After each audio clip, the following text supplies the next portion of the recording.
For the first time since President Bola Tinubu assumed office, the country was thrown into nationwide blackout as the national grid collapsed earlier today. Hours after the grid collapsed, the Transmission Company of Nigeria announced the restoration of power supply nationwide. A statement by the transmission company revealed that the grid collapse occurred after a fire incident on the Kanji Jebba 330 kV line 2. It also noted that the matter is being investigated to avert further occurrence and further strengthen the grid. Some of the power distribution companies, in messages to their customers, also confirmed that power supply has been restored from the grid.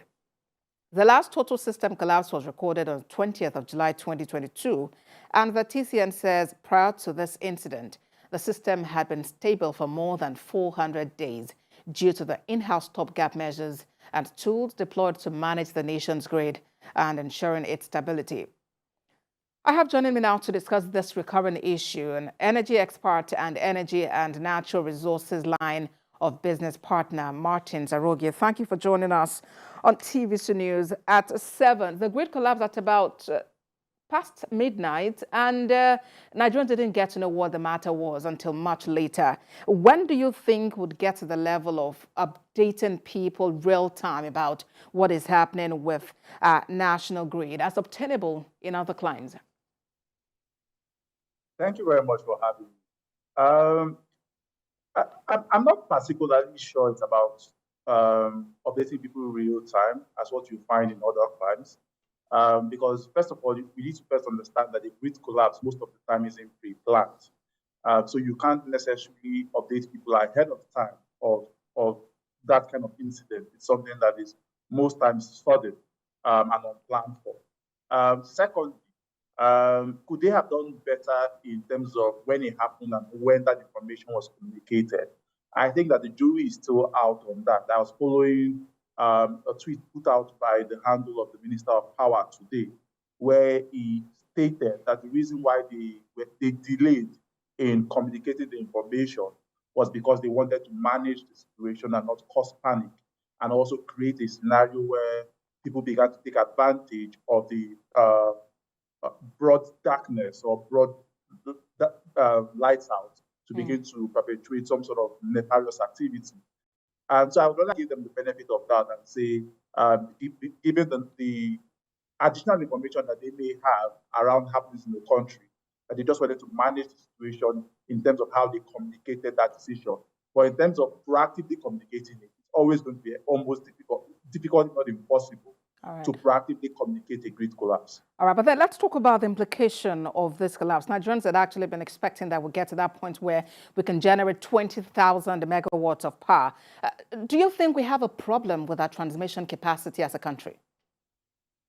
Okay, I understand that today's or yesterday's incident was driven or was caused by fire.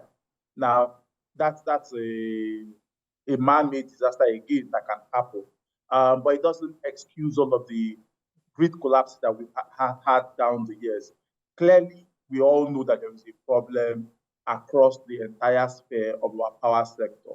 From generation, are we generating enough? Do we have the capacity to even transmit what we are able to generate today? And also what the distribution capacity is. So I would put the blame all on the foot of the transmission sector. I think it's a holistic problem that we have, and whatever solutions that we need to then generate has to be one that is holistic, that addresses the problem from a generation standpoint, a transmission standpoint, and from a distribution standpoint. What you would hear when you speak to people in an isolated situation is a whole lot of buck passing and a lot of blame game where people say, oh, we can actually generate more than what is being transmitted today. So the problem is the transmission. And the guys in transmission saying, oh, we can actually transmit more than what we are transmitting today. But Absolutely. Absolutely, Mr. Aroge. And Nigerians are actually concerned about this. Well, we know it's the first now in this new administration, but what we experienced last year, for instance, when there were about 5 collapses, across board. And it does seem Nigerians are losing hope in the ability of the authorities to actually ensure that there is constant power supply. But what would you say the outlook under the Tinubu administration? What would you be telling people who are handling transmission about making transmission better in the country? Okay. I think one very important step that was taken right at the beginning of this administration was the signing of the amended Electricity Reform Act into law. Because what that would do is create avenues for us to have a decentralized electricity market. So an issue in, say, Nasarawa or Gombe on the grid doesn't have to affect people in Lagos because we've created our own electricity market in Lagos, and every other state will be able to do the same thing in theirs. So that's a very good start. It's now up to the respective states to see how do you domesticate that act, turn it into something that is operationable in your own state. And it's also about how to ensure that you have a commercial framework and structure that incentivizes people to come and establish a state electricity market in your own jurisdiction. And then we can all of a sudden be done with all of these national grid collapses because we are no longer all reliant on one national grid. We've created decentralized, localized grids that are easier to manage. Martin Zaroge is partner, energy and the natural resources line of business at KPMG. He's also chairman, Lagos Chamber of Commerce and Industry Past Sector Group. Thank you for talking to us on TVC News at 7. Thank you very much.